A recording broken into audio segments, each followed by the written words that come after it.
만나서 반갑습니다. 아, 한 5년 전에, 5년 전에, 이렇게 초대해 주셔서 그때 와서 말씀을 이렇게, 나누었던 적이 있습니다. 혹시 그때 기억하시는 우리 성도님들도 계실 텐데요. 어, 그동안 하나님께서 참 많은 은혜들을 허락해 주셨고, 또 그때 우리 성도님들께서 많이 기도해 주셔서 그때보다 지금이 더 좋아져야 되잖아요. 나아지고 그런 은혜들을 어떻게 수단이 그냥 한 5년 전과 지금 어떻게 바뀌고 또 변화되고 있는지 이렇게 또 기회를 주셔서 너무 감사합니다. 오늘 예선교회에서 말씀을 나눌 수 있도록 또 초대해 주신 목사님 또 우리 성도님들께 너무 감사하고, 또 보이지는 않지만 또 유튜브를 통해서 예배하고 계시는 모든 성도님들까지도 하나님께서 여전히 이렇게 일하고 계시는구나, 이런 감동과 은혜와 도전이 되는 시간이 되었으면 좋겠습니다. 우리 성도님들 이번 주부터인 거죠. 원래 월요일부터, 지난주 월요일부터 시작했으니까 격리 이제 단계가 4단계가 돼가지고 예배를 또 나와서 드리는 것도 어렵게 됐고, 또 마스크를 어디서든지 또 써야 되고 쉽지 않으시죠? 지금 한 1년 반 정도를 이렇게 또 생활하신다는 게 쉬운 부분은 아니지만 분명히 이 또한 하나님께서 뜻하시는 것이 있을 거라 생각합니다. 우리가 원망하거나 어떤 힘들다고 뭐 불평하거나 이러기 전에 주님 이 뜻이 무엇입니까? 이렇게 묻는, 그러면 주님께서 분명히 어떤 상황과 또 말씀을 통해서 아니면 누군가를 통해서 말씀해 주실 거라 믿습니다. 한 5년 전에 말씀을 전할 때가, 이제 예선교회 와서 말씀을 전할 때가 저희가 수단에서 사역을 하다가 추방이 된 후에 전하였습니다. 그때 저도 그렇게 기도했어요. 하나님, 수단 정말 누군가가 말씀을 전하고 복음을 전할 사람이 필요한데 여기는 잘 안 오거든요. 사람들이 이게 안 오거든요. 선교사님들도 이게 어려운 곳이니까. 그런데 저희는 있고 싶은데 그러면 저희들 좀 보호해 주셔야 되는 거 아닙니까? 그 나라에 계속 있으면서 말씀 전할 수 있도록. 그런데 저희들이 뭐 정부부에도 갔다가 일주일 동안 조사받고 이제 쫓겨날 때 전혀 하나님께서 이렇게 저희를 이렇게 남을 수 있도록 하신 것이 아닌가, 이런 생각이 들었습니다. 그래서 비행기를 타고 마지막 이제 떠날 때 눈물이 나더라고요. 이젠 더 이상 못 오는구나. 이제 못 오는 나라가 되겠구나. 그러면서 마음속에 이런 기도했습니다. 하나님의 뜻이 무엇입니까? 저희 마음은 여기에 있기를 소원하는데 하나님 왜 저희를 도와주지 않으시고 보호해주지 않으시고 이렇게 나가게 하십니까?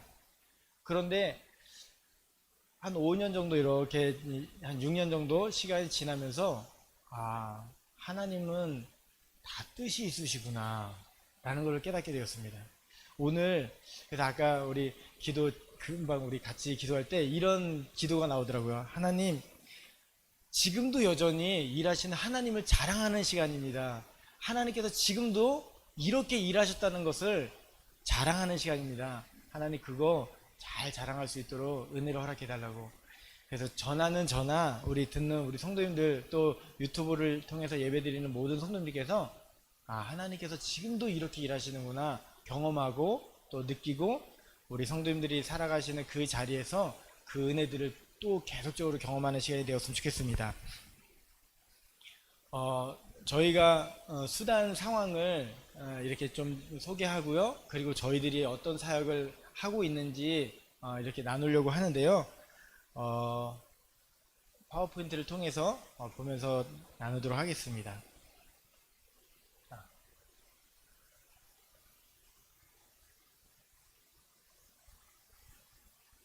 넘겨주시겠어요?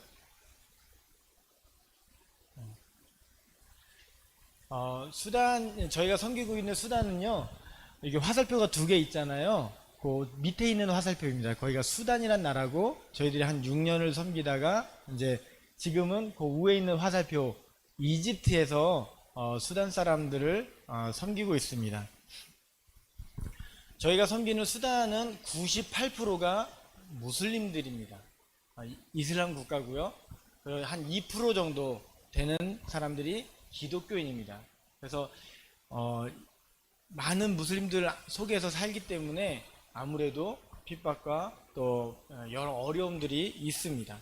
그런데 그 안에서도 여전히 하나님을 예배하는 사람들이 수단의 기독교인들입니다. 다음 사진 보여드릴게요. 수단에 있는 사람들인데요. 이 안에 보이는 사람들이 수단 사람들인데 예배하는 모습입니다. 어디서 예배하는 모습일까요? 예배하는 모습인데 어디서 예배하는 모습일까요?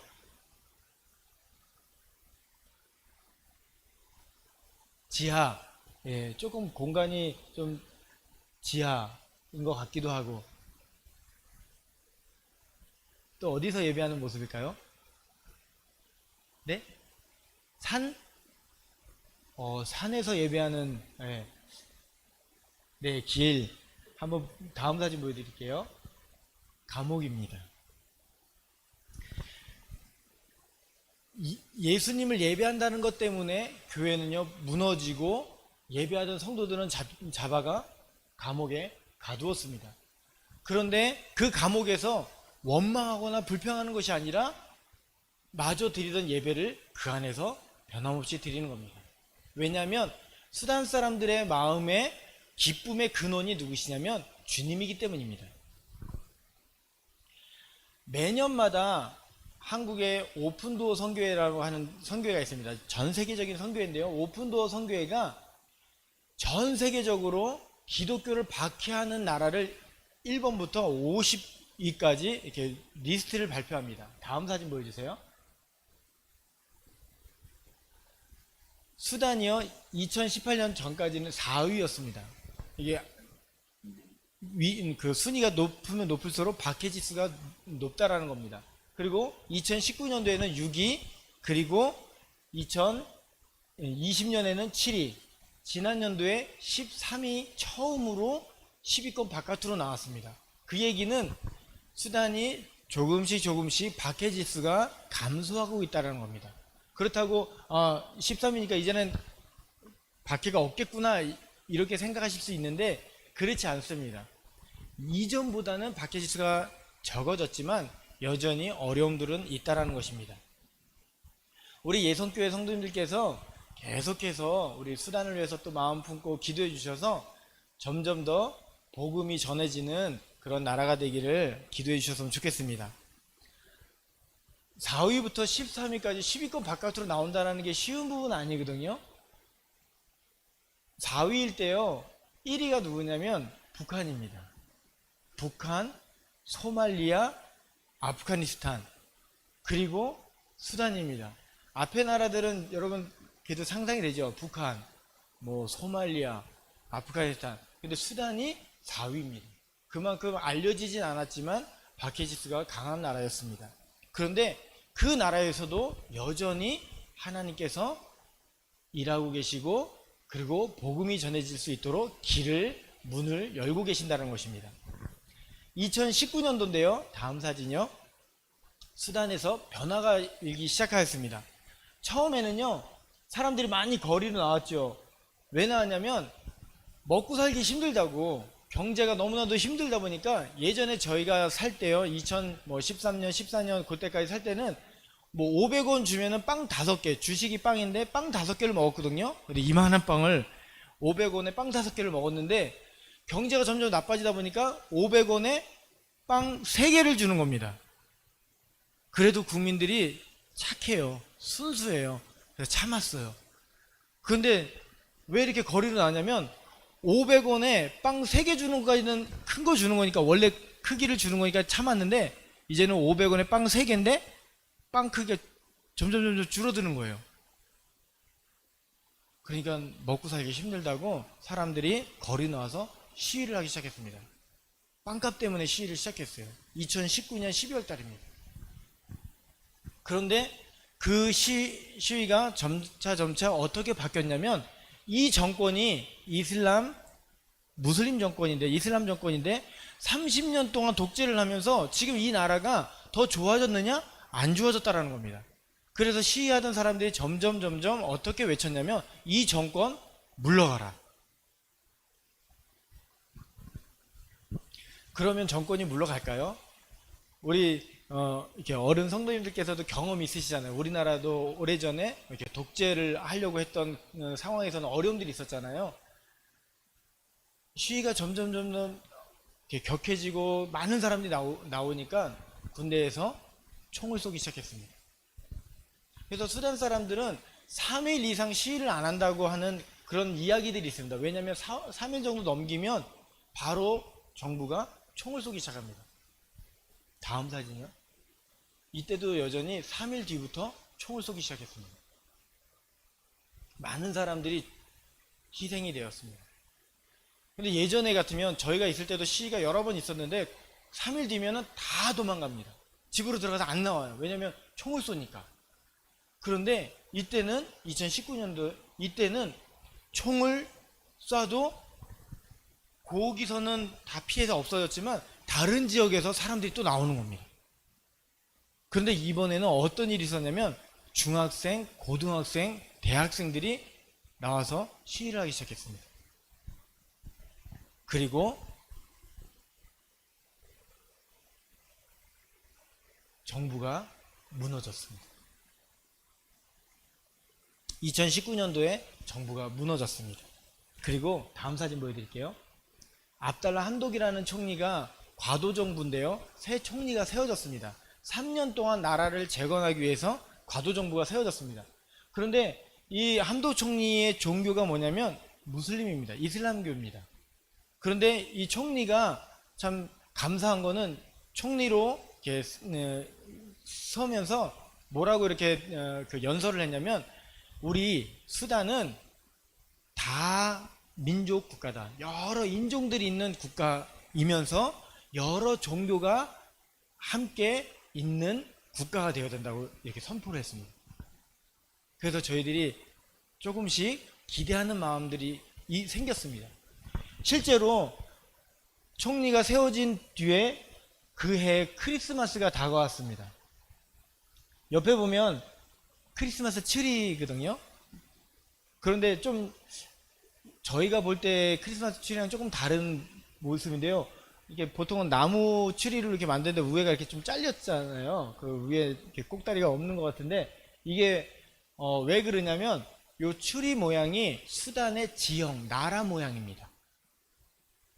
그리고 공식적으로 30년 만에 수단 정부에서 기독교인들에게 성탄절 예수님 오심을 축하한다고 공식적으로 축하 메시지를 발표하면서 보냈던 메시지입니다. 그래서 옆에 보면 그 정부의 마크 이렇게가 있습니다. 그런데요, 그뿐만이 아니라 다음 사진이요. 성탄절날 예수님을 믿는 사람들이 거리 행진을 늘 했었거든요. 그런데 30년 동안 하지를 못했습니다. 왜냐하면 정부가 하지를 못하게 해서요. 그런데 30년 만에 처음으로 그걸 허락을 해줬습니다. 성도님들이 집마다 갖고 있던 십자가를 다 들고 나와서 거리를 행진하면서 예수님의 오심을 찬양하는 그런 모습을 볼 수 있었습니다. 성도님들이 이렇게 외치는 모습이 되게 기쁨에 차있죠. 아래도 보면 많은 성도님들이 나와서 예수님의 오심 성탄절을 기쁨으로 외치었습니다. 그런데 재미있는 거는 저쪽에 보면 경찰차거든요. 경찰 제복을 입은 사람들이 왜 나왔는 줄 아세요? 잡아가려고 나온 것이 아니라 보호해 주려고 나온 겁니다. 그 이전에는 똑같은 제복 입은 저 경찰들이, 군인들이 예수님을 믿는다고 예배 드렸다면 잡아서 감옥에다 넣는 일을 했는데, 이 이후로는 보호해 주는 겁니다. 왜냐하면 98%가 무슬림이기 때문에 혹시 어떤 일이 일어날지 모르니까 보호를 해 주었습니다. 이것 또한 하나님의 은혜입니다. 2020년도 작년이죠. 지난 연도에 참 큰 의미 있는 일들이 여러 있었습니다. 과도정부가 3년 동안 이제 나라를 재건하면서 어떻게 이 나라를 안전하게 또 튼튼하게 뭐 경제적으로, 교육적으로, 종교적으로 이렇게 세우려고 노력을 합니다. 그러면서 종교적으로 어떤 일을 했냐면 지난 연도에 배교죄라고 하는 게 있습니다. 배교죄라고 하는 죄가 있는데요. 우리나라에는 그런 게 없습니다. 근데 이슬람 국가에는 배교죄가 있는데 이슬람에서 기독교로 개종을 했다. 그러면 태형을 맞거나 사형에 처하는 것이 있습니다. 근데 그러기 때문에 무슬림들이 개종을 해도 이렇게 드러내고 할 수가 없는 이유가 있습니다. 그런데 그 법이 2020년도에 폐지되었습니다. 놀라운 일입니다. 저희가 이게 쫓겨나면서 하나님 여기 저희 쫓겨나면 이제 누가 오지도 않잖아요. 막 이렇게 기도했었거든요. 하나님 다 계획이 있으시고 뜻이 있으시더라고요. 너희 잠깐만 나가 있어봐. 내가 어떻게 하는지 가만히 서서 지켜봐봐. 지난 연도에 또 하나 법이 폐지됐는데요. 이슬람에서는 여성들이 이렇게 히잡이라고 수건 같은 거를 이렇게 감싸고 다닙니다. 얼굴을. 또 어떤 데는 이렇게 그 얼굴까지 완전히 가리는 것을 하고 다니는데요. 그것이 여성 억압이라고 해서 수단에서는 그 히잡을 쓰는 것도 폐지를 시켰습니다. 여러 가지 법들이 있어요. 여성 할례 이런 것도 다 폐지시켰습니다. 올해 초인데요. 2021년 3월달 불과 한 몇 개월 전이죠. 3개월 전인데요. 3, 4개월 전인데 수단 내에 종교의 자유를 선포하는 헌법에 대통령들이 사인을 했습니다. 그래서 헌법적으로는 지금 수단이 종교의 자유가 있는 이슬람 국가가 아닙니다. 이제는 기독교든 이슬람이든 어느 종교든 예배할 수 있는데 자유가 있는 나라로 선포가 되었습니다. 그러면 이제는 수단에 선교할 필요가 없겠네. 예배를 다 드릴 수 있으니까. 근데 이런 부분이 있습니다. 이제 헌법적으로는 개종을 하든 예배를 드리든 아무 문제는 없습니다. 근데 98%가 무슬림들이고 그 공동체의 문화와 그동안 한 30년 정도를 이슬람 문화 속에서 살아왔던 사람들이 여전히 있기 때문에 이것이 사회 안에서 또 변화가 일어나려면 시간이 좀 필요합니다. 그래서 우리 성도님들께서 더 많이 기도해 주셔야 됩니다. 그렇게 해 주실 것이죠? 이렇게 수단이 변화되는 모습을 저희는 지금 이집트에서 수단을 섬기면서 보고 경험할 수 있었습니다. 저희가 수단에서 이게 추방되면서 그때 여러 어려움들이 많이 있었기 때문에 저희들이 하나님 앞에 기도를 했습니다. 하나님, 저희들도 언젠가는 쫓겨날 수 있는 상황들이 올 텐데 이 나라를 위해서 저희가 없을 때도 이 나라 안에서 2% 정도 되는 기독교인들이 튼튼하게 믿음으로 설 수 있으려면 하나님 우리가 어떤 일을 하면 좋겠습니까? 이렇게 기도할 때 하나님께서 두 가지 마음을 주셨는데 하나는 성경책이 있어야 된다라는 마음을 주셨어요. 말씀이 있으면 선교사가 없어도 그 말씀 붙든 분들이 스스로 말씀을 읽으면서 그 믿음의 자리를 지킬 수 있다라는 마음을 주셨습니다. 근데 이미 수단은 아랍어를 쓰는 국가거든요. 그래서 아랍 국가에는 아랍어 성경책이 있습니다. 그래서 저희들이 굳이 성경책을 다시 만들 필요는 없었어요. 근데 또 하나는 어떤 거였냐면 찬양이었습니다. 말씀과 찬양이 함께 있다면 스스로 어려운 가운데서도 믿음으로 설 거라 생각했습니다. 그래서 저희에게 주신 달란트가 있었는데 바로 음악적인 거였습니다. 그래서 수단 사람들이 작곡, 작사, 이렇게 거창하게 작곡, 작사한 건 아닌데 구전으로 본인들이 만들어서 불렀던 노래들이 많이 있습니다. 예배 중에. 근데 가사는 없고 악보도 없는 거라서 구전으로만 부르다 보니까 가르쳐 주면 또 다음 세대들이 알고 또 부르는데 가르쳐 주지 않은 것들은 점차 사라지고 없어지는. 그러니까 우리 어르신들 예전에 할머니 이런 분들이 이렇게 구전으로 노래를 이렇게 불러주셨던 것들 가사 본 적이 없지만 듣고 부르시는 거 있잖아요. 근데 그거를 다음 세대한테 알려주지 않으면 점점 사라지는 노래들이 많았거든요. 그래서 저희들이 그 찬양들을 다 모아가지고 구전으로 부르는 거를 아는 사람 불러서 노래 불러주면 가사를 다 타이프를 쳤습니다. 그리고 mp3로 다 녹음을 한 다음 그거를 악보로 하나씩 하나씩 다 만들었습니다. 수단 사람들이 작곡 작사한 거예요. 뭐 우리나라 사람들이 노래 부르는 거 번역해서 준 것이 아니라 그 나라 사람들이 그 나라의 스피릿을 가지고 만든 노래들을 남겨주면 그러면 스스로 믿음으로 설 거라 생각했습니다. 다음 사진 보여주실래요? 바로 이겁니다. 수단 찬송가인데요. 호산나라고 써 있습니다. 호산나. 수단 사람들이 만들어서 구전으로 부르던 걸 다 모아서 악보와 함께 가사를 만들었습니다. 그리고 이 책을 15,000권을 수단에서는 작업만 했어요. 작업하다가 쫓겨났습니다. 그런데 이집트에서 또 수단에서 있는 사역자들이 또 이집트까지 와주고 그래서 같이 사역을 했습니다. 그리고 이집트에서 2018년도에 이 수단 찬송가를 인쇄를 했습니다. 15,000권을 인쇄했습니다. 다음 사진이요. 15,000권을 인쇄를 해서 한 1,000명이 넘는 우리 수단 우리 사람들하고 또 여러 감리교회, 장로교회, 침례교회, 성결교회 이렇게 교단이 다르지만 다 같이 모여서 1,000명이 넘는 사람들하고 감사 예배를 드렸습니다. 이때 목사님이 옆에 있는 제 옆에 있는 목사님이 침례교 무타키르라고 하는 목사님인데 같이 이런 사역을 같이 했습니다. 근데 이분이 뭐라고 얘기했냐면 지금도 잊혀지지가 않아요. 수단 사람들이 노래를 많이 찬양을 많이 불렀는데 가사를 만들고 거기다 악보를 만들어 갖고 다 만들고 나면 다시 한번 검사를 했거든요. 수단 사람들한테 이게 맞는지. 근데 그때마다 다른 거예요. 지난주에는 이렇게 불러가지고 악보를 땄는데 이번 주는 다른 거예요. 왜 이렇게 다르냐?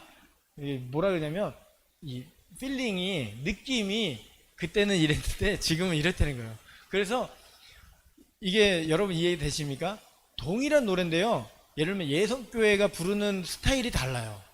그리고 옆에 있는 교회가 부르는 게 동일한 노래인데도 가사도 조금씩 다르고 악보 그 멜로디도 조금씩 달라집니다. 그래서 각자가 부를 때는 괜찮은데 연합해서 부를 때는 어려워지는 거예요.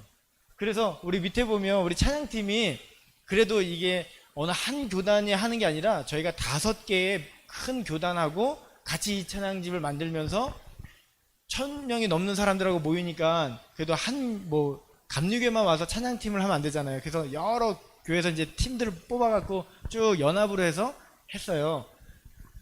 제가 이제 그곳을 갔는데 노래를 이제 어떤 노래를 부를지를 뽑아가지고 그걸 어떻게 부르는지 조율하는데 일주일 걸렸어요. 왜냐면 우리는 가사를 이렇게 부르는데 저쪽은 그렇게 안 부르는 거니까 이 내 가사가 맞다, 얘 가사가 맞다. 그래서 나중에는 여기 있는 가사로 불어라. 왜냐면 저희가 만들 때 목사님들도 여러 교단 목사님들이 와서 그거를 했었거든요. 우리가 맞다. 그래서 나중에는 원곡자를 찾아가지고 웬만하면 원곡자 거를 맞을 거냐요. 원곡자 거를 찾아가지고 하려고 했는데 재밌는 거는 중간에 원곡자를 몇 번 만나고 난 다음에는 그렇게 하면 안 되겠다. 이렇게 바뀌었어요. 왜냐면 원곡자가 예를 들면 10년 전에 만든 노래를 구전으로 부르는 거니까 10년 전에 만들어서 알렸잖아요. 그러면 그 10년 전 거가 옆으로 전해지는 거예요. 그래서 이분이 아무리 10년 전에 만들어서 지금 불러도 다르게 부르는 겁니다. 그래서 제일 중요한 거는 원곡자가 10년 전에 불렀던 오리지널 음이 아니라 지금 통용되고 있는 것이 무엇인가. 그래서 그렇게 모아서 했습니다. 그래서 우리 목사님이 그러는 거예요. 가사랑 악보를 딱 보더니 자기가 이 노래를 너무 많이 불렀다는 거예요. 근데 가사를 처음 봤다는 거예요. 이런 가사인지를 몰랐다는 거예요. 우리 성도님들 그런 때가 종종 있잖아요. 그냥 이렇게 찬양 부르다 보면 부르기는 하는데 아무 가사나 이런 거 생각을 못하고 이렇게 부를 때가 있잖아요. 아까 제가 오신실하신 주 부르는데 눈물이 나더라고요. 왜냐면 제가 이 찬양 가사를 너무 좋아하거든요. 메마른 땅을 홀로 걸어도 피곤치 아니하다는. 근데 가사를 이렇게 하나하나 찍으면서 부른다라는 게 이게 정말 감사한 일인데 목사님이 그 노래를 정말 많이 불렀는데 이런 가사인지를 몰랐다는 겁니다. 지금은 성도님들이 이 찬양, 우리 찬송가를 가지고 지금 예배를 드리고 있습니다. 다음 사진 보이실래요? 수단교회에서 예배를 드리는 모습인데요. 이렇게 수단교회 성가대 찬양팀 뭐 예배하는 분들이 그래도 이게 모든 분들이 다 이렇게 들고 예배를 드리면 좋은데 저희들이 15,000권을 인쇄했기 때문에 15,000권도 많은 게 아니거든요. 한 나라에 이렇게 무료로 나눠주려면. 그래서 저희들이 한 교회당 뭐 어떤 교회는 2권, 그리고 좀 어떤 교회는 이제 50권, 뭐 70권도 준 교회도 있지만 보통 이제 저 오지에 있는 멀리 있는 교회는 뭐 2권, 3권 뭐 이렇게 뿐이 안 줬습니다. 그러다 보니까 성도님들이 막 달라 그러는 거예요. 나도, 여러분 우리 성도님들은 다 성경책 찬송가가 다 이렇게 좋은 가죽으로 돼 있잖아요. 이거는 나중에 그렇게 하나님께서 만들어 주실 거라 믿는데 성도님들이 우리도 달라 그러는 거예요. 근데 저희들이 인쇄를 더 많이 할 수가 없어서 그렇게는 못했습니다. 근데 교회에다가 50권씩 이렇게 나눠줬더니 목사님들이 그래도 예배 드릴 때 이렇게 비치를 해가지고 볼 수 있도록 이렇게 해놨었대요, 처음에는. 근데 예배를 드리고 나면, 예를 들면 10권을 배치해놨으면 10권이 예배 끝나고 남아야 되잖아요. 무슨 말씀인지 아시죠? 예배 끝나고 나면 2권이 없어지는 거예요. 아무리 찾아도 8권뿐이 없는 거예요. 그래서 그 다음에 또 이렇게 하고 놓으면은 그 다음에 한 2권. 그러다 보니까 목사님들이 나중에는 다 넣어놓고 찬양팀들만 주고 뭐 5권, 3권 이렇게 하고 주고, 왜냐면 다 가져가니까. 그래서 제가 누군가를 이게 도둑으로 만들면 안 되는데, 그래서 기도했습니다. 하나님, 정말 한 분 한 분에게 이렇게 다 찬송가를 이렇게 드리면 좋은데 어떻게 하면 좋겠습니까? 다음 사진 보여주실래요? 기도를 하는데요. 여기 보면 우리 그 사역자들이에요. 유튜브나 뭐 이런 거 그 수단 사람들도 하는 젊은 친구들이 있거든요. 근데 그 친구들이 이거를 이렇게 보여주면서 어떻게 이거를 사용하는지 이렇게 알려주면서 이렇게 하는 거예요. 그랬더니 전 세계에 그래도 뭐 호주, 미국, 캐나다 여러 나라의 수단 사람들이 있잖아요. 이렇게 난민으로 가서 디아스포라 교회들이 있는데 그쪽에서도 연락이 오는 거예요. 우리한테도 보내달라고.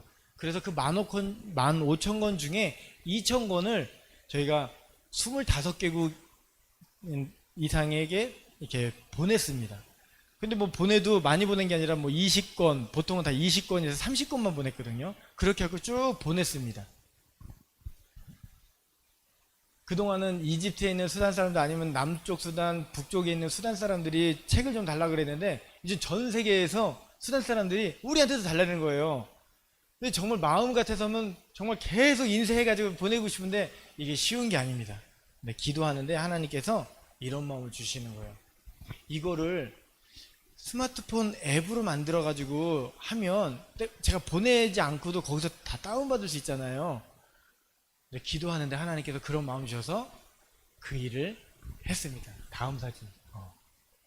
그래서 우리 여기 이제 북쪽에 있는 수단 사람들, 우리 젊은 친구들이 핸드폰하고 뭐 태블릿 그걸로 받아가지고 이렇게 찍은 모습을 저희에게 보내주셨는데, 지금 이건 수단 사람들만 다운받을 수 있는 게 아니라 우리 한국에 있는 분들도 관심 있으시면 그 구글 스토어에 들어가셔서 그 대신 영어로 쓰셔야 됩니다. 아랍어나 영어로 되는데 호산나 힘북 치시면 무료로 다운받을 수 있습니다. 그래서 저희가 기도하면서 무료로 다운받고 인터넷 있을 때 다운받고 인터넷이 없어도 쓸 수 있었으면 좋겠다. 왜냐면 수단의 오지에서는 인터넷이 안 되니까 한 번만 다운받으면 인터넷이 없어도 쓸 수 있도록. 근데 하나님께서 그렇게 해주셨어요. 저희가 뭐 여러 간증들이 있지만 그 인터넷 스마트폰 만드는 거를 저도 처음 해본 겁니다. 근데 엄청 비싸더라고요. 찬송가 요거 하나 만드는데 1,000,000원이 넘게 들더라고요. 기도하는데 저는 한 한 200에서 300만 원이면 될 줄 알았습니다. 제가 잘 몰라가지고. 근데 기도하면서 저희들도 조금씩 돈을 이렇게 재정을 세이브해갖고 한 2, 300만 원 가지고 이제 하려고 했는데 이렇게 알아보니까 다 1,000만 원이 넘는 거예요. 그래서 이제 기독교 이런 찬송가 만드신 분들하고 이야기하는데 그래도 선교하는 일이니까 싸게 해주시겠다는 거예요. 그래서 저는 진짜 한 싸게 해주시는 줄 알았어요. 1,100만 원, 그게 1,000만 원 이러시더라고요. 하나님, 그 있으면은 제가 하고 싶은데 그 재정이 없으니까 기도했습니다. 그래서 제가 미국에 있는 저도 이렇게 그 스마트폰이나 이런 걸 보면 앱 밑에 제작자들 이메일이랑 전화번호가 나옵니다. 그래서 거기에 미국에 있는 제작자에게 미국에 있는 뭐 힌북 만든 찬송가를 만든 제작자들 거기다 이메일을 보냈어요. 우리 사정을 이야기하면서 보내고 또 아프리카 쪽에 이집트나 나이지리아 쪽에서 만든 그런 앱들이 있어서 그분들에게 이렇게 보냈죠. 이메일로 이런 사정을 이야기하면서. 그런데 여러 가지가 있는데 이게 또 많은 사람들이 다운을 받거나 이러면 광고 수익이 있다고 하더라고요. 그런데 이 수단 사람들만 보는 수단 노래들이기 때문에 광고 수익도 안 되고 이게 뭐 다운 받아도 뭐 몇백만 받는 게 아니기 때문에 이게 하기가 어렵다고 하시더라고요.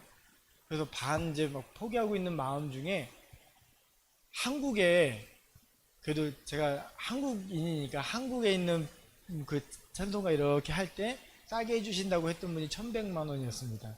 그래서 거의 마음을 막 포기하고 있는 중에 우연찮게 한 앱을 보게 되었어요. 그래서 거기 있는 제작자에게 이메일을 보냈죠. 똑같이. 그래서 연락이 됐습니다. 그래서 뭐 이렇게 저렇게 이야기는 잘 됐는데 마지막에 이제 그 재정 때문에 이제 이야기를 하는데 그분이 그러시는 거예요. 재정 얘기는 하지 마시라고. 그래도 저는 하고 난 다음에 해야지 나중에 다 만들고 나서 1,100만 원 이러면은 난리 나는 거잖아요. 그래서 그래도 이야기하고 하시는 게 좋겠다고. 근데 무료로 해주시겠다는 거예요. 제가 정말 몇 달 동안을 이렇게 저렇게 알아보면서 이집트 같은 경우는 그래도 500만 원 정도에 해주는데 2년 걸린다는 거예요. 그래서 기간이 너무 오래 걸려갖고 막 고민하고 있는 중에 제가 그래도 어느 정도 알아봤는데 이분이 무료로 해주시겠다는 거예요. 그냥 아니다. 그래도 어느 정도는 받아주셔야지 저도 양심이 있지. 아니다. 근데 그분이 그러시는 거예요. 돈을 만약에 주시거나 내가 돈을 받게 되면 이 일을 안 하겠다라는 거예요. 근데 또 안 하면 안 되잖아요. 그래서 우선 알겠다 그랬습니다. 그래서 그분이 알려달라고 한 부분 한 2달 정도면 만들 수 있을 거라는 거예요. 2년이었다가 2달을 딱 하니까 또 무료로 해주신다니까 제가 막 마음이 감사하면서 어떻게든지 제가 할 수 있는 거는 이분이 힘들지 않게 만들 수 있도록 제가 뭘 도와드릴까 했더니 이렇게 해달라고 하신 것 같고 원래 이 파일들이 있으니까 그거를 다 만들어서 이렇게 한 2주 만에 보내드렸죠. 그때 이분도 한 2주 정도 돼서 기본 폼을 만들어 갖고 보내주신 거예요. 그리고 난 다음에 제가 이게 공짜로 해주시는 건데도 이게 수단 사람들에서 이렇게 저렇게 좀 잘 해보고 싶더라고요. 확대 기능도 좀 넣어달라 그러고 옆으로 이렇게 방향키를 좀 움직일 수 있도록 좀 해달라. 그렇게 아랍어로도 찾을 수 있도록 숫자 넣고도 찾을 수 있도록 좀 해달라. 얘기하면 하루 이틀 뒤에 이분이 했습니다. 알려주고 했습니다. 나중에는요 여기 이렇게 마이크 있는데 음성으로도 할 수 있도록 해주신 거예요. 그냥 알아서. 제가 생각했던 것보다 너무 좋게 그리고 복잡하지 않게 수단 사람들에서 심플하게 하지만 있을 건 다 있게 제가 너무 고마운데 공짜잖아요. 그래서 어떻게 하면 좋을까 이 마음을 어떻게 표현할까 하다가 요즘 카카오톡에 뭐 선물 보내는 게 있어갖고 너무 고맙다고 27,000원짜리 치킨 하나 보내드렸습니다. 그래서 이 스마트폰 앱 27,000원에 만들고 하나님이 이러시는 분이시더라고요. 그런데 감사한 거는 저만 이런 은혜를 경험한 게 아니라 그분이 나중에 이렇게 저렇게 이야기하다가 지금도 못 뺐습니다. 전화 통화만 여기 왔을 때 이제 통화만 했지 못 뺐어요.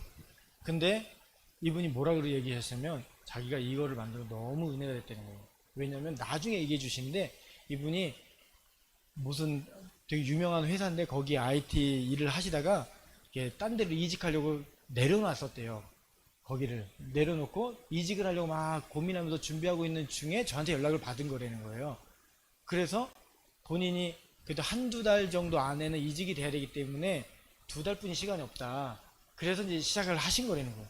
그리고 거의 만들고 이제 완성은 이미 했지만 이제 계속 조금씩 수정하는 그 중에 저한테 메시지가 왔습니다. 어느 기업의 팀장으로 더 이렇게 이렇게 직급이 올라가서 됐다고. 그러면서 나중에 얘기해 주시는 게 그래서 한두 달 정도 기간이 있을 거라 생각해서 그래서 허락을 한 거고 그렇게 했는데 끝날 때쯤에 이렇게 하는 거 보니까 하나님께서 요거 잘했다고 하나님께서 이런 은혜 주신 게 아닌가 이런 얘기를 하시더라고요. 그러면서 본인이 지금까지 이 IT 이런 거를 공부해서 가장 잘한 게 수단의 사람들을 위해서 찬송가 만들어준 거라고 얘기하시더라고요. 원래 지난주 토요일날 만나기로 했었는데 갑자기 4단계가 돼갖고 뵙지를 못했습니다. 어쨌든 하나님께서 이렇게 은혜를 주시고 일하시더라고요. 근데 수단 사람들은요, 이슬람에서는 음악을 가르치지 않습니다. 그래서 초등학교, 중학교 이렇게 음악을 잘 몰라요. 그래서 저희들이 다음 사진인데요. 수단 신학교에서 신학생들을 또 일반 학생들에게 음악을 예배와 음악이라는 과목을 통해서 음악도 가르쳐주고 성경도 가르쳐줍니다. 그때 교재가 어떤 교재냐면 이거예요.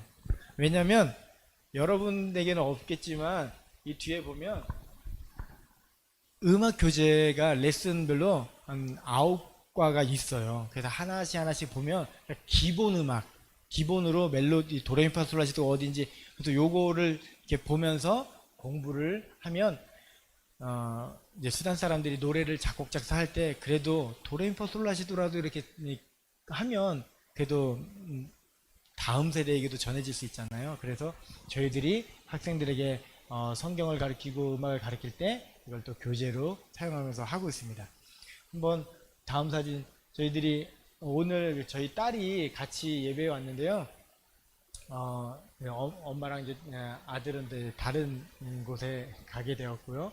그래서 이렇게 예배를 드릴 때 아이들이 또 보조로 이렇게 보조 선생님 역할도 해주고 이렇게 합니다. 그래서 저희들이 예배 우리 강의하는 수업하는 영상을 한번 보여드리려고 하는데요. 잠깐 보도록 하겠습니다.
우리 수업 한 학기 끝나고 나면 발표회를 냈거든요.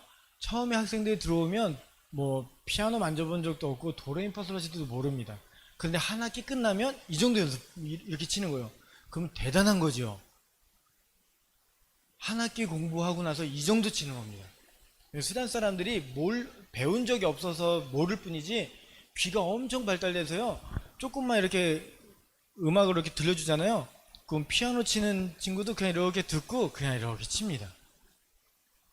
근데 이제 악보로 만들지를 못하니까 다음 세대에게 전해지는 것이 어려웠던 거예요.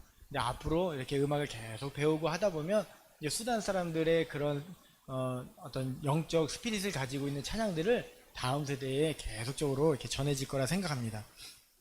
저희가 2018년에 부터 이제 시작한 사역이 하나 있습니다. 천사랑 프로젝트라고 하는 건데요. 천사랑 프로젝트라는 사역인데 이제 몸이 아프거나 수술이 필요한 아이들, 어른들, 수단 사람들을 위해서 이렇게 치료하는 사역입니다. 이 사역을 시작하게 된 계기가 있는데요. 2018년 여름이었는데 우연히 이렇게 여름에 있는데 주변에 이제 사람들이 뭐라고 이야기를 했냐면 그 어린아이 2명이 갑자기 사망했다라는 이야기를 저한테 이렇게 해주었습니다. 그래서 아니 어린아이가 갑자기 사망을 했으니까 무슨 일이냐 궁금해서 물어봤습니다. 그랬더니 평소에 몸이 좀 아프기는 했지만 병원에 가서 좀 치료를 받았으면은 살 수 있었는데 그러지 못했다라는 거예요. 그래서 사망을 했다라는 겁니다. 제가 그 이야기를 들으면서 좀 마음이 아팠습니다. 왜냐하면 저희가 그래도 수단을 사랑하고 수단 사람들을 사랑해서 그 사람들을 위해서 섬기는 사람들인데 적어도 저희들이 섬기는 그 수단 공동체 안에서 병원에도 못 가보고 사망을 한 아이들이 있다라는 게 좀 마음이 아프고 저희들이 뭔가 사역을 하면서도 좀 잘못하고 있다라는 생각이 이렇게 마음에 좀 있었습니다. 그래서 이런저런 고민을 여러 날 하다가 그냥 무작정 마음이 그래서 우리 수단에 있는 교회, 학교, 그다음 센터 그 공동체 리더들에게 이메일과 페이스북 메신저로 메시지를 다 보냈습니다. 여러분의 공동체에 아프거나 수술이 필요한 사람들이 있다면 알려주십시오. 특별히 수단 아이들 중에 치료가 필요한 아이들이 있다면 알려주십시오. 그리고 메일을 보냈는데요. 어떻게 되었을까요? 저는 개인적으로 많이 이렇게 소식이 올 줄 알았는데요. 그렇지 않았습니다. 3명의 아이가 아프다고 소식이 왔습니다. 그 중에 첫 번째 아이가 사진 보여주실래요? 요 노란 옷 입은 아이였는데요. 이름이 멀씨라고 하는 아이입니다. 여러분 어떤 아이인지 아시죠? 의학적으로 전문 용어가 있는데 우리가 소위 말하는 언청이 아이입니다. 제가 그래도 어린아이 중에 사망했다라는 치료를 못 받고 사망했다라는 그 마음에 그냥 그런 아픈 마음으로 메일을 보냈더니 아픈 아이가 있다고 연락 왔는데 이 아이를 처음 저에게 도와달라고 메시지를 보냈습니다. 그때 제가 이 아이를 메시지를 보면서 이런 생각이 문득 들었어요. 이 아이는 치료는 필요하겠지만 죽고 사는 문제가 있는 아이는 아닌데 라는 생각이 들었습니다. 그렇잖아요. 입술이 저거 했다고 죽고 사는 그런 건 아니잖아요. 그런데도 어쨌든 하나님께서 이 아이를 처음 우리에게 만나게 하신 거는 어떤 뜻이 있을 거라 생각하고 이 아이를 만났습니다. 그리고 만나서 이야기를 하는 중에 이게 하나님의 뜻이 있구나. 그래서 만나게 하셨구나 라는 생각을 하게 되었습니다. 왜냐하면 처음 만나서 물론 미리 이렇게 A4 용지 한 장짜리에 이름하고 가족관계 이런 걸 미리 받아서 제가 알고는 있지만 이 아이를 만나서 물어봤습니다. 이름이 뭐니? 대답이 없는 겁니다. 어디 사니? 오늘은 너의 마음은 어떠니? 여러 가지를 물어보는데도요. 처음서부터 만남이 끝날 때까지 이 아이는 이런 자세였습니다. 아무 말도 없고 표정의 변화도 없었습니다. 그때 제가 깨달은 게요. 이 아이는 마치 살아있지만 죽은 아이고. 그래서 하나님께서 이 아이를 만나게 하셨고요. 그리고 이 아이를 치료하기 시작했습니다. 다음 사진 보여주실래요? 치료하고 나서 이렇게 바뀌었습니다. 물론 지금은 더 얼굴이 이쁜데요. 얼굴이 더 예뻐지고 그랬는데 이거는 수술하고 나서 한 2주 정도 지났을 때의 사진입니다. 그래서 실밥 자국이 이렇게 있는데 지금은 깨끗하게 되었습니다. 근데 여러분 한번 보시겠어요? 처음 얼굴하고 수술한 후에 얼굴 보시면 어때요? 미소가 느껴지시나요? 저도 이 아이들을 치료하면서 알게 됐는데, 언청이 아이들이 입술만 찢어진 아이가 있고 입 천장까지 찢어진 아이가 있더라고요. 근데 다른 아이들, 저희가 언청이 아이들을 5명을 이렇게 도왔는데, 그 중에 나머지 아이들은 다 입술만 찢어져서 한 번 수술했는데, 요 멀씨라고 하는 아이는 2번 수술했습니다. 입술 수술하고 나서 한 달 뒤에 천장 수술을 했는데, 입천장 수술을 위해서 한 달 뒤에 만났어요. 어때? 너 모습 보니까 어때? 이렇게 물어보니까요, 처음에는 아무 말도 안 했는데 웃고 조금씩 대답을 하는 겁니다.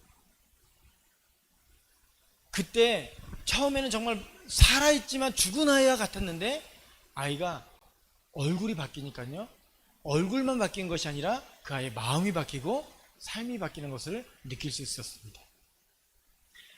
사실 저희가 처음 시작할 때 무슨 재정을 많이 이렇게 가지고 시작한 게 아니라요, 그냥 안타까운 마음에 이메일부터 먼저 보내고 생각했습니다.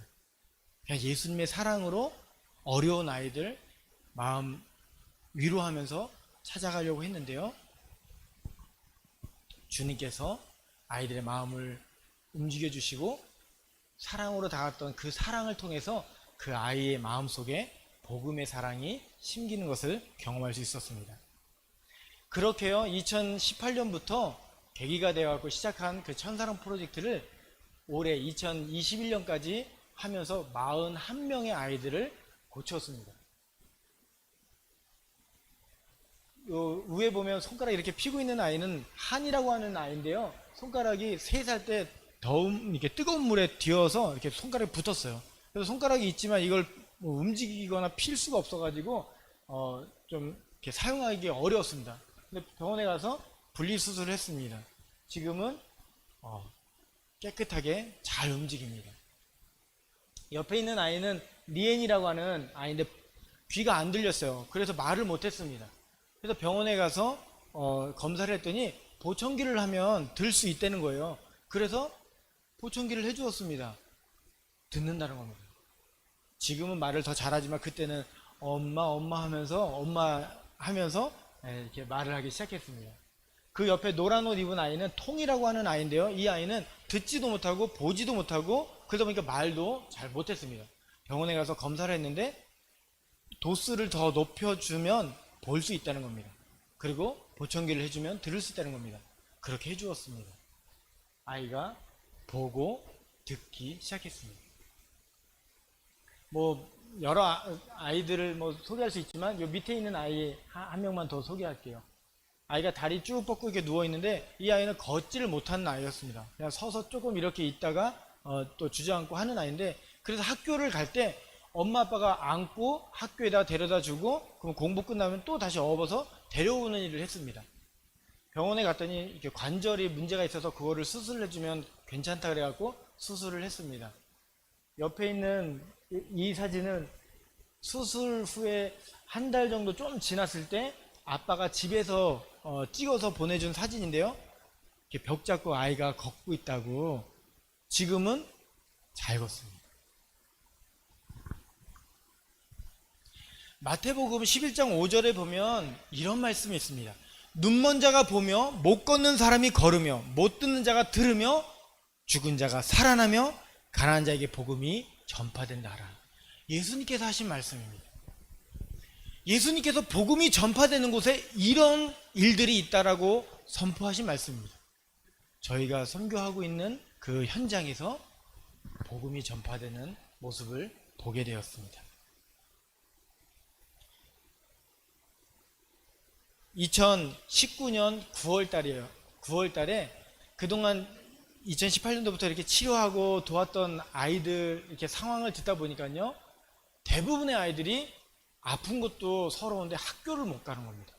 왜냐면 그 언청이 아이들만 해도 처음에는 학교를 갔더라고요. 다녔는데 놀림을 받으니까 아이가 이제 마음도 닫고 그러다 보니까 학교를 다닐 수 없었습니다. 그래서 여러 아이들을 치료하면서 어떤 마음이 들었냐면 학교를 보내줘야 되겠다. 그래서 2019년 9월 달에 이렇게 치료받은 아이들을 다 오라고 이렇게 초대를 해서 1년 학비 장학금을, 우리나라는 그 무상교육이지만 그 나라는 돈을 이렇게 내야 됩니다. 그래서 1년치 학비를 장학금으로 지급하기로 하고 초대를 했습니다. 1년치 학비라고 하니까 많겠구나 이렇게 생각할 텐데 우리나라로 얘기하면 한 12만 원, 13만 원 뭐 이 정도 되는 겁니다. 그냥 뭐 한 100불 정도 되는 비용을 가고 1년을 할 수 있는데 그게 없어서 아니면 또 이런저런 이유 때문에 못 갔던 거였습니다. 그래서 아이들을 초대해서 장학 예배를 드리려고 초대를 했습니다. 예배를 준비하고 예배를 드리면서 하나님께서 저에게 주신 마음은 야, 여기가 천국이구나 하는 마음을 주셨습니다. 왜냐하면 예배를 준비하고 있는데요, 저 끝에서 누가 문을 열고 딱 걸어 들어오는데요, 보니까 느알이라는 여자아이예요. 걷지 못해서 엎혀서 다녔던 그 아이가요, 문을 열고 걸어 들어오는 겁니다. 저희가 장학금을 주면서 나름대로 좀 의미 있게 하려고 장학 증서 이렇게 용지도 만들어서 이렇게 전달했거든요. 류엔이라고 하는 아이, 듣지를 못했던 아이에게 장학금을 주려고 류엔아 나와라 하니까요, 그 아이가 자기 이름을 듣고 걸어 나오는 겁니다. 그리고 한이라고 하는 아이, 손가락을 필 수 없었던 그 아이는요, 장학 증서를 딱 주니까요, 손가락을 딱 피더니 장학 증서를 딱 잡는 거예요. 통이라고 하는 아이, 보거나 듣는 거가 잘 안 됐던 아이는 미소가 너무 이뻤던 아이예요. 근데 그 아이가 예배 드리는데요, 저희를 딱 쳐다보면서 싹 웃는 거예요. 잊혀지지 않는 기억입니다. 하나님께서 마음 주셨을 때 뭐 가진 것이 있어서 한 것도 아니지만 그 주님의 마음 들고 한 걸음 한 걸음 그 아픈 아이들의 마음을 위로하면서 걸었더니 그 아이들이 회복하고, 그 아이들만 회복한 것이 아니라 그 가정이 주님의 복음 안에서 변화되는 것을 보게 되었습니다. 지금은 멀씨나 다른 아이들도 학교를 다니고 있습니다. 이게 우리에게 복음이 아니고 무엇이겠습니까? 천사랑 프로젝트라는 프로젝트를 시작하면서요, 단 한 번도 제가 알고 있는 한국에 있는 교회나 성도님들에게 도와달라고, 후원해달라고 요청한 적이 한 번도 없습니다. 딱 한 분에게만 이야기했어요. 바로 주님입니다.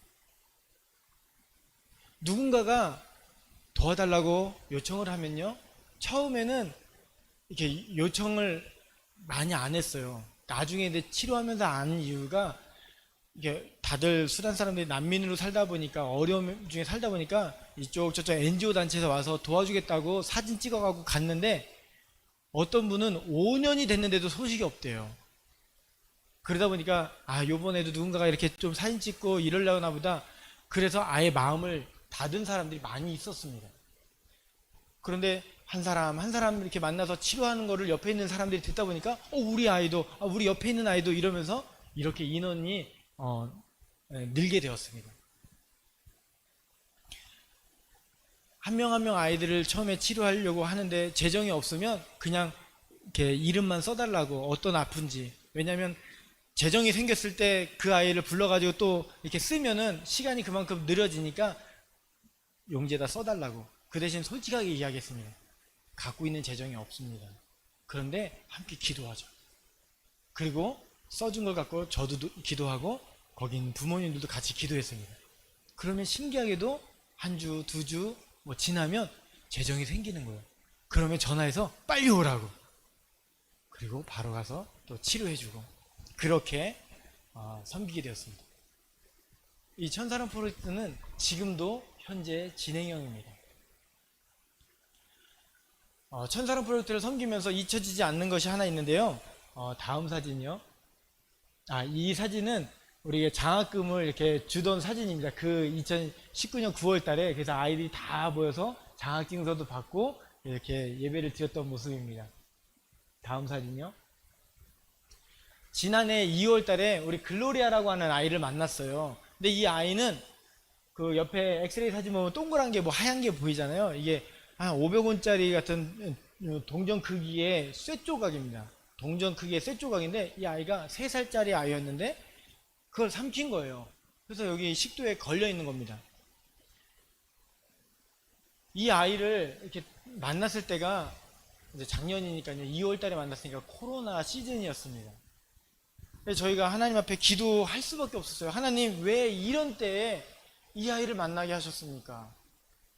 그전에도 많은 아이들을 고치고 섬기면서도 뭐 어려움도 있었지만 그래도 그냥 기도하면서 이렇게 왔어요. 근데 코로나는 우리가 다 지금 전 세계가 어려운 상황이잖아요. 아니, 하나님 이런 상황에 이 아이를 만나게 하신 이유가 뭡니까? 저희가 매일마다 가족이 함께 가정 예배를 드렸습니다. 그래서 이 아이를 놓고 치료는 필요한 건 아는데 지금 저희들의 상황이 이 아이를 막 돕고 막 이렇게 할 수 있는 상황이 아니었습니다. 하나님 앞에 가족이 함께 놓고 기도했습니다. 하나님, 더 많이 후원을 받는 선교사님들도 계시고 또 의사 출신, 간호사 출신 선교사님들도 계시는데 저희는 파송교회가 없거든요. 그리고 저희는 의료적으로 아는 사람이 아니거든요. 그런데 하나님 왜 이런 때에 이 아이를 또 맡겨주셨습니까? 기도하는데요, 하나님께서 이런 마음을 주셨습니다. 내가 원하는 거는 그런 사람들이 아니야. 내가 원하는 거는 나의 마음을 가지고 그들의 아픔을 이해하고 공감하면서 함께 있어줄 사람, 그 사람 필요한 거. 그래서 저희가요, 기도하면서 그래, 우리 가진 거 없고 그러지만 함께 있어줄 수는 있잖아. 그리고 함께 있어주기를 약속하고 그 아이를 함께 있어준다라는 게 그냥 옆에 이렇게 있는 게 아니라 그래도 노력은 해보겠다라는 거예요. 그래서 그 아이를 데리고 이 병원 저 병원을 막 다녔습니다. 도와줄 수 있는 병원을 찾았죠. 아무도 도움을 주는 병원이 없었습니다. 그런 중에 다음 사진이요. 이집트에도 이제 실제적으로 코로나 상황이 터졌습니다. 뭐 한국도 작년에 아주 2월달, 3월달 많이 힘들었었잖아요. 근데 이집트에도 이제 코로나가 이제 찾아왔습니다. 그러다 보니까 사람들이 아파서 병원에 가지 못하니까 사망하는 사람들이 생기고, 또 이집트에 거주하는 사람들은 다 난민들로 대부분이 살고 있기 때문에 그냥 하루 벌어서 하루 먹던가 한 달 벌어서 한 달 사는 사람들이거든요. 그러다 보니까 막 사망하는 사람들 생기고 굶어서 뭐 며칠씩 먹지 못한다는 겁니다. 그때 가족이 예배를 드리는 중에 오늘 성도님들하고 말씀을 읽었던 그 마태복음 본문의 말씀을 읽게 되었는데요. 그때 하나님께서 저에게 은혜를 주셨습니다. 어려운 순간에 콩 한 쪽이라도 나눠 먹어야 될 시간이라는 마음을 주셨어요. 본문의 말씀을 보면은 뭐 우리 성도님들 더 잘 아시겠지만, 말씀을 듣기 위해서 빈들로 나온 사람들이 이제 해가 저물 때 이제 돌아가려고 하니까 제자들이 보기에 다들 배고파하는 거예요. 그래서 이 제자들이 예수님께 와서 묻습니다. 예수님, 이 사람들 굶주려 있는데 마을로 내려가서 먹을 걸 사 먹도록 이렇게 할까요? 이렇게 물어봅니다. 그래도 마음이라도 그래도 관심을 가져준 거죠. 근데 예수님께서 제자들의 그 이야기를 들으면서 뭐라고 말씀하시냐면, 그럴 거 없다, 갈 곳 없다, 그러면서 하신 말씀이 너희가 먹을 것을 주라고 말씀하십니다. 제자들이 어떻게 그렇게 할까요? 물어봤던 그 제자들에게 그렇게 하지 말고 그냥 너희가 먹을 걸 주라고 말씀하시는 예수님의 음성을 듣게 되었습니다. 그 예수님의 음성이 그 제자들에게 하는 것이 아니라 바로 저희에게 하시는 말씀으로 들렸습니다. 왜냐하면 저희가 예수님의 제자잖아요. 그래서 아내랑 이야기하고 우리가 가지고 있는 재정들 모아서 230개의 식량 패키지를 만들었습니다. 여기 보면은 그때 이제 처음 찍은 건데 한 100여 개 정도 있는데 이렇게 옆으로도 되게 많이 해놨습니다. 그때 당시만 해도 한 2주만 버티면 된다라고 했기 때문에 2주만 그래도 콩 한 쪽 나눠 먹으면서 버티자 해서 재정을 모아가지고 230개 2주치 식량치를 만들어가지고 해놨습니다. 그리고 아이들하고 거기다 이제 하나님께서 이 주신 말씀을 써가지고 넣고 정말 손잡고 기도했어요. 하나님, 저희가 드리는 거는 작은 물고기 2마리, 떡 5개, 이 오병이어 이 작은 겁니다. 근데 주님 손에 드리오니 주님께서 5,000명을 먹이고도 12바구니에 남는 은혜를 허락해 주세요. 그렇게 아이들하고 기도하고 그 다음에 각 교회마다 또 공동체마다 다 그때는 다 어려운 거 아니까 목사님들이 가장 어려운 사람들을 한 몇 명씩 뽑아주면 그 목사님한테 전달해서 이렇게 나눌 수 있도록 했습니다. 오병이어 프로젝트를 하면서요 하나님께서 기적을 베푸셨어요.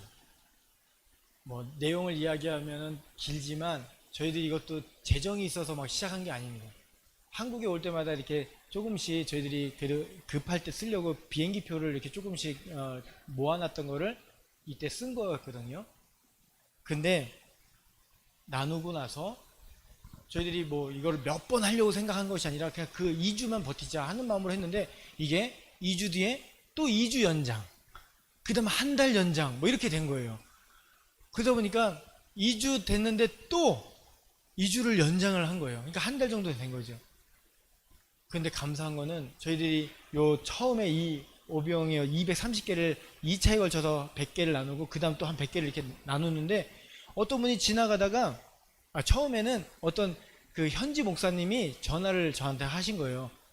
이게 우리 수단 사람이 뭘 나누기를 물어봤더니 저희한테 그 패키지를 받아서 나누는 걸 들었다고. 그래서 전화번호를 받아서 저한테 이집트 목사님이 전화를 하신 거예요. 지금도 오병이어 이거 그 식량 패키지 나누냐 물어보시더라고요. 근데 저희가 그때는 뭐 계획이 뭐 그 다음에 이런 게 없었고 그 계획은 없는데 이게 재정이 있다면 나누고 싶다고. 그랬더니 본인이 좀 재정이 있으니까 이거를 주면 나누겠냐는 거예요. 그래서 그거를 제가 처음에 뭐 덥석 이렇게 받은 게 아니라 이집트 그 목사님 교회 성도님들은 어떠시냐고 이렇게 여쭤보니까 그때 당시만 해도 수단 사람들이 제일 어려웠고 그 다음 뭐 이집트 성도님들은 그나마 조금 나았기 때문에 그 목사님이 수단 사람들만 낫다라고 하는 거예요. 그래서 그 재정을 가지고 또 패키지를 만들었습니다. 근데 어떤 분이 또 이렇게 미국 선생님이 지나가시다가 저희들이 막 이렇게 나누고 있으니까 보시더니 뭐 하는 거냐요. 그래서 이렇게 신년 패키지 나누고 있다 그랬더니 그러냐 그래서 이러고 그냥 가셨어요. 한 3, 4일 정도 뒤에 누가 저희 집 문을 또 놓고 가는 거예요. 문을 열었더니 그 선생님인 거예요. 그래서 지금도 신년 패키지 나누니요. 그때만 해도 뭐 초기였기 때문에 저희들이 뭐 계획을 가지고 한 게 아니라서 이렇게 나눌 마음이 있는데 재정이 있으면 나누겠다 뭐 이렇게 이야기를 나눴더니 주머니에서 조그만 종이를 하나 이렇게 주는데 이거 재정 이걸 가지고 그거 만들어서 나누라는 거예요. 그래서 그것도 해서 나누면서 1차, 2차 뭐 이렇게 하고 더 3차, 4차 나누게 됐습니다. 근데 한 번은 시간 패키지를 나누는데 전화가 왔습니다. 모르는 번호인데 받으니까 한국 분이신 거예요. 이집트에 거주하는 한인분이 전화를 하셨는데 잠깐 만나자는 거예요. 그래서 식량 패키지를 나누는 중이었기 때문에 나누고 난 다음에 약속 장소로 갔습니다. 모르는 분이 나오신 거예요. 그래서 인사를 하고 하는데 그분이 봉투 하나를 이렇게 종이백을 하나를 주시면서 이렇게 보라 그러시는 거예요. 그래서 모르는 분이 어쨌든 뭐 주니까 받긴 했는데 그 안에 이렇게 보니까 봉투 흰색 봉투가 하나 있고 미역국 그 미역이 하나가 들어있더라고요. 여기서는 미역 이런 거 선물로 잘 안 주시잖아요. 거기는 그런 게 너무 귀한 선물이라서 그 한 봉지지만 어쨌든 그 미역이랑 흰 봉투가 있는 거예요. 그 이렇게 갖고 모르는 분이 갑자기 무슨 봉투랑 이렇게 주니까 뭔가 이러고 누구시지 뭐 이러고 있는데 확인해 보라 그러시더라고요. 그래서 제가 그 봉투를 열어서 이렇게 흰 봉투를 이렇게 딱 잡았는데요. 두꺼운 거예요. 두꺼운 거 여러분 아시죠? 저도 그냥 잘은 모르지만 머릿속에 싹 스쳐 지나간 게 이 정도 두께면 현지인 그 이집트 파운드로 주면 대략 이 정도 되지 않을까? 그냥 머릿속에 쑥 지나가더라고요. 근데 좀 많아요 그러시더라고요. 그러면서 확인해 보시라는 거예요. 그래서 제가 그거를 열어보려고 이제 딱 들었는데 열자마자 손이 막 떨리는 거예요. 그 많은 금액이 다 달러예요.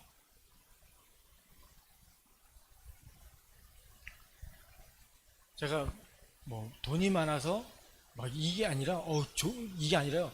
모르는 분이 주시니까 떨리더라고요. 그래서 제가 이걸 왜 주시는 거냐고.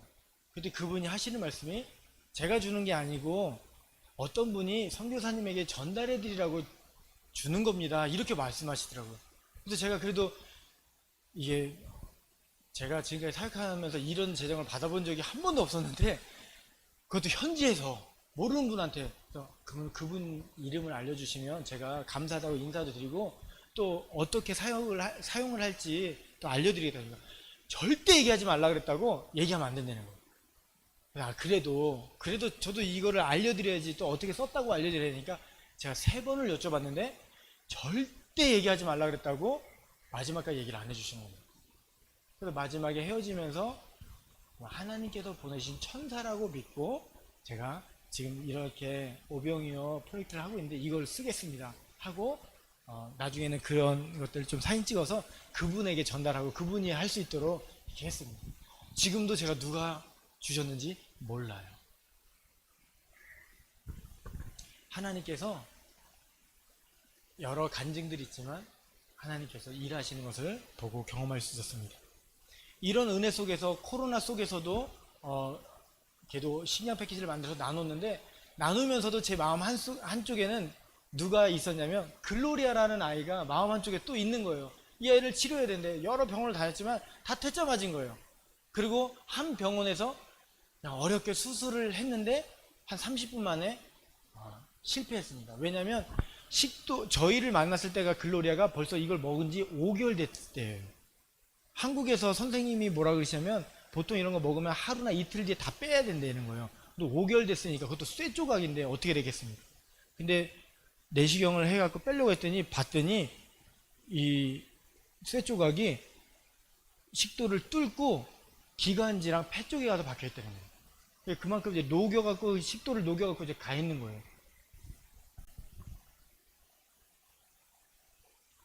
수술도 실패한 상황에서 이제 가지고 있는 재정이 저한테는 한국에 비행기 타고 올 재정도 없었습니다.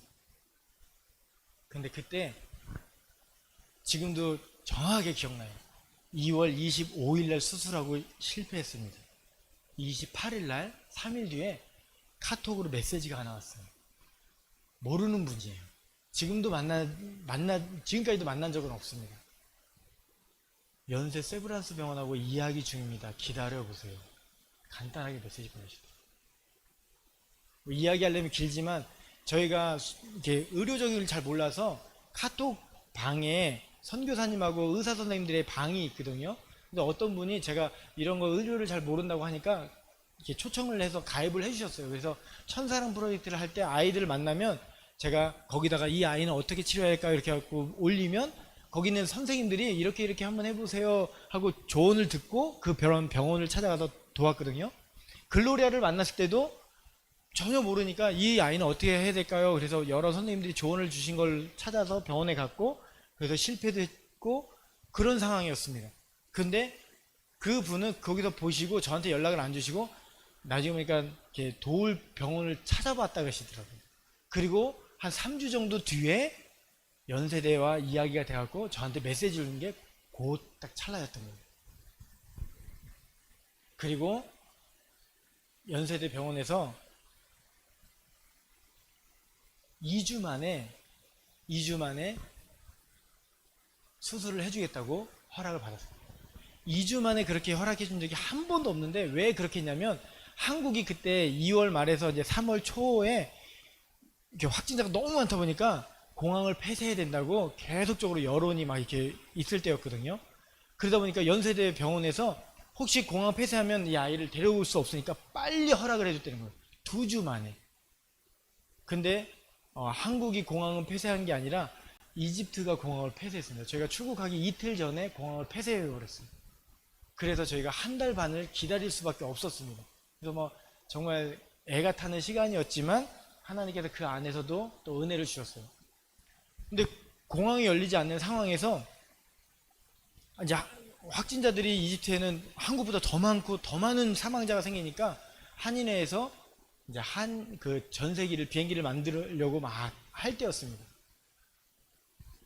비행기가 있어야지 가는데 가면은 어쨌든 연세대에서 다 세브란스 병원에 해주기로 했는데 저에게는 비행기가 없는 겁니다. 근데 전세기를 한인들을 위해서 만드는 거는 한인들을 위한 거기 때문에 수단 또 난민을 데리고 가는 거는 쉬운 게 아니었거든요. 그래서 대사관에다도 이야기해서 대사관에서 비자를 내주었습니다. 그리고 그 한인들한테 이야기해서 전세기를 타야 되는데 제가 막 혼자 고민을 했어요. 하나님, 이 아이를 이젠 비행기가 없어서 이 전세기를 타야 되는데 이거는 한인들 아니면 탈 수 없는데 어떻게 될까 막 혼자 고민하고 있는데 하나님께서 저에게 이런 마음을 주는 거예요. 야, 글로리아가 네 딸이라면 너 어떻게 하겠니? 여러분 만약에 글로리아라고 하는 아이가 여러분 딸이라면 여러분 어떻게 하시겠습니까? 혼자 앉아갖고 이거 타야 되는데 이거 못하면 안 되는데 어떻게 하지 이렇게 하겠습니까? 그때 저에게 주셨던 마음 고민이 아니라 해보는 거죠. 그래서 제가 한 번도 한인회장님을 뵌 적도 없고 알지도 못합니다. 근데 선교사님 한 분에게 전화번호를 물어서 받고 전화를 드렸어요. 그리고 제가 이런 누군데요, 이런 상황인데 이 아이가 전세기를 탈 수 있도록 도와주실 수 있을까요? 여쭤봤습니다.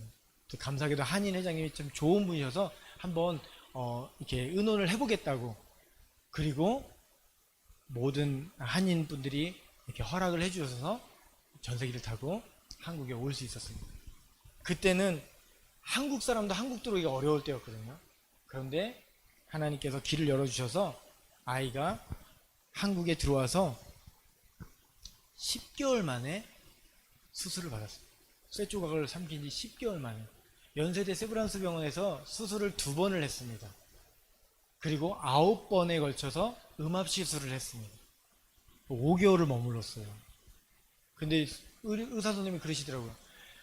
10개월 만에 이렇게 쇠조각을 먹고 10개월 만에 수술하는 이런 경우도 세계적으로 유일하다는 거예요. 그리고 10개월 되었는데 식도를 뚫고 나간 상황에서 살아있는 것도 세계적으로 유일한 거라고. 어려운 수술이었지만 성공하였고, 그리고 지금은 이제 고국에 돌아가서 엄마 품에서 행복하게 살고 있습니다. 수술을 하기 위해서 남수단에서 수단에서 이집트에서 한국까지 엄마 품을 떠난 지 1년 1개월 만에 회복하여서 엄마 품에 다시 안겼어요. 잠시 사진을 함께 보도록 하겠습니다. 이게 쇠조각이 나온 거고요. 위에 사진은 쇠조각이 있는 것, 밑에는 이제 나온 사진이고요. 다음 사진 보여드릴게요.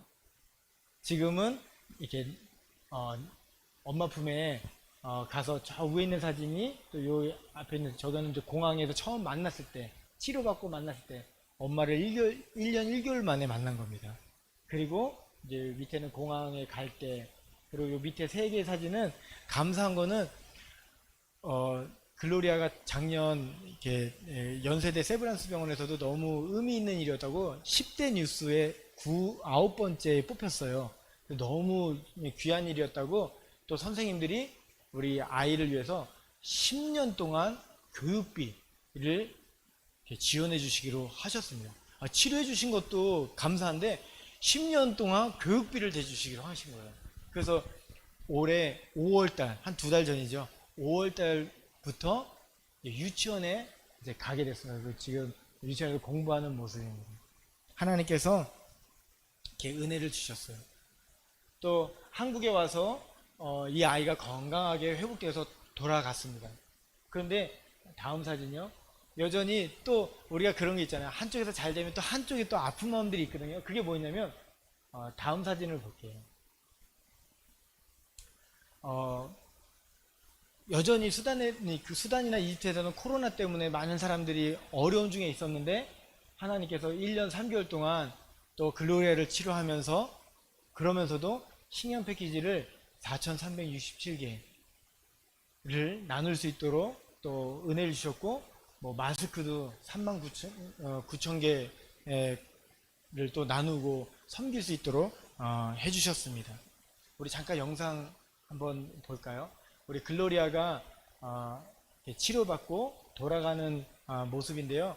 그거를 뉴스에서 이렇게 올 때도 그래도 특파원분이 알고 해주셨습니다. 그래서 그 영상 올 때도 해주셨고 또 갈 때도 방송에 나왔는데 갈 때의 모습만 지난해 10월달 아프리카 남수단의 4살 어린이가 식도에 걸린 쇠조각 때문에 생명이 위태로울 정도였는데 몇 달 전에 우리나라에 와서 한 대학병원 도움으로 수술을 받았습니다.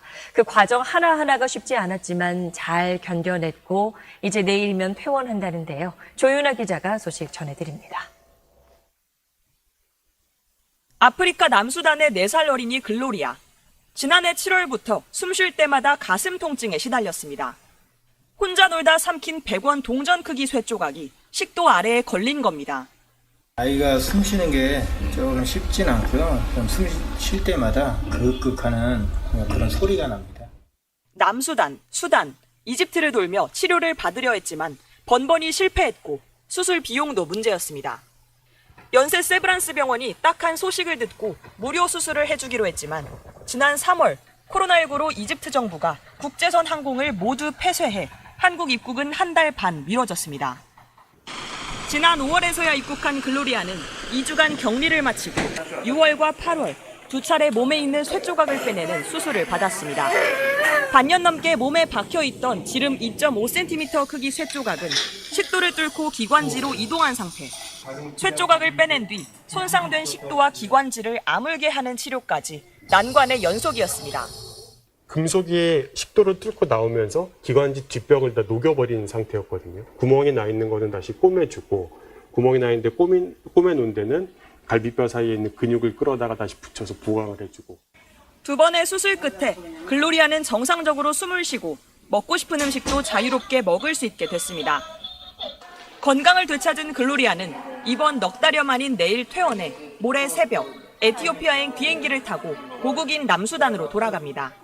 ربنا كويس وانا راجل جنوب السودان نقول شكرا لسبرنس نشكر كل كورين وحكومة كوريا برضه شكرا. SBS 조윤아입니다.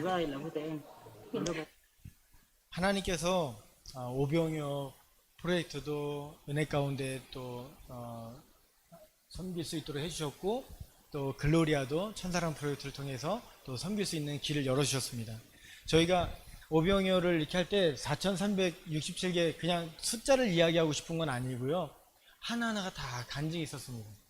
근데 수단 사람들이 한 가족이 대략 5에서 10명 정도가 한 가족이거든요.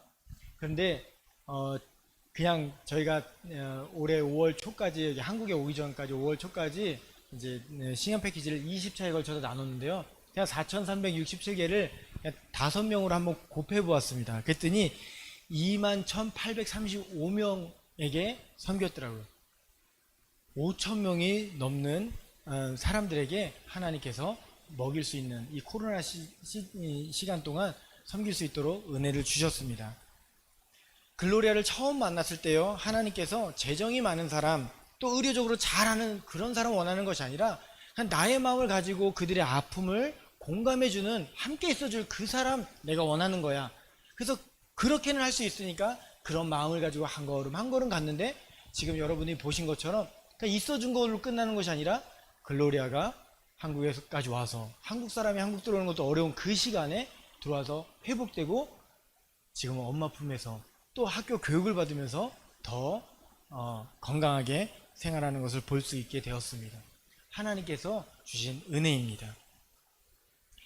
우리 성도님들에게 묻고 싶습니다. 여러분이 지금 이 코로나 이제 4단계로 이 2주간을 또 버티고 살아가야 되는데, 또 어떤 분들은 그러시더라고요. 2주 뒤에 또 2주 연장할지도 모른다.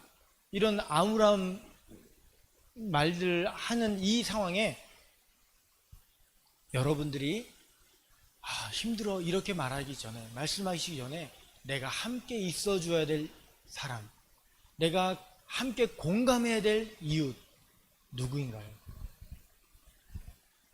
어떤 분에게는요 자녀일 수도 있고요, 어떤 분에게는 남편일 수도 있고 아내일 수도 있습니다. 또 어떤 분들에게는 주변의 이웃일 수도 있습니다. 또 어떤 분들에게는 오늘 말씀을 들어보니까 멀리 있지만 수단 사람들, 그들이 내가 함께 공감하고 함께 있어야 될 이웃이구나 라고 생각하는 분들이 계실 수도 있을 것입니다. 그러면 여러분들 하나님께서 주신 그 마음 가지고 여러분의 것을 드려보시기 바랍니다. 제가 이야기하는 거는요, 오해하지 않으셨으면 좋겠어요. 물질을 드리라는 말씀이 아닙니다. 하나님께서 여러분에게 주신 마음, 시간, 그리고 공감하는 것, 그리고 여러분의 기도, 중보하는 그 기도를 주님께 한번 드려보세요. 그러면 여러분이 드린 그것을 가지고 주님께서 일하실 것입니다. 요한복음 6장 9절에 보면요, 오병이어 이야기가 나옵니다. 그런데 거기에는 마태복음 오늘 읽었던 말씀에 나오지 않는 한 이야기가 나오는데요, 오병이어를 드린 사람이 누구냐? 요한복음에 보니까요, 어린아이가 드렸다고 나옵니다. 그 이야기는요, 오병이어가요, 어린아이가 먹는 한 끼 식사, 아니면 어린아이가 먹을 수 있는 하루치 식사라고 우리가 그냥 생각을 해볼 수가 있을 것입니다. 그렇게 작은 오병이어를 주님께 드렸을 때 그 아이가 굶었나요? 아닙니다. 우리가 다 아는 것처럼, 오늘 읽었던 것처럼 마태복음 14장 20절에는요 이렇게 말씀합니다. 다 배불리 먹고, 이 이야기는 그 오병이어를 드렸던 그 아이도 배불리 먹었다는 얘기고요, 그와 함께 왔던 또 그 자리에 있던 모든 사람들이 배부르게 먹고 남았다라는 이야기입니다. 사랑하는 예성교회 성도 여러분, 여러분이 주님의 마음으로 함께 있어줘야 될 이웃, 공감해야 할 이웃은 누구인가요? 지금 여러분께 주님께서 말씀하십니다.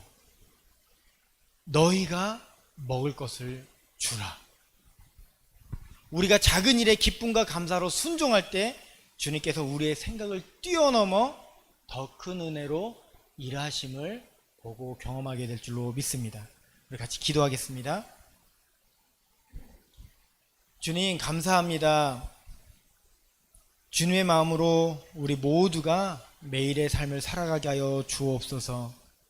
우리가 주님의 마음으로 함께해야 할 이웃, 공감해야 할 이웃을 외면하지 않게 하시고, 너희가 먹을 것을 주라 하신 주님 말씀에 순종하여 내게 주신 것으로 섬기는 삶을 살아가게 하여 주옵소서.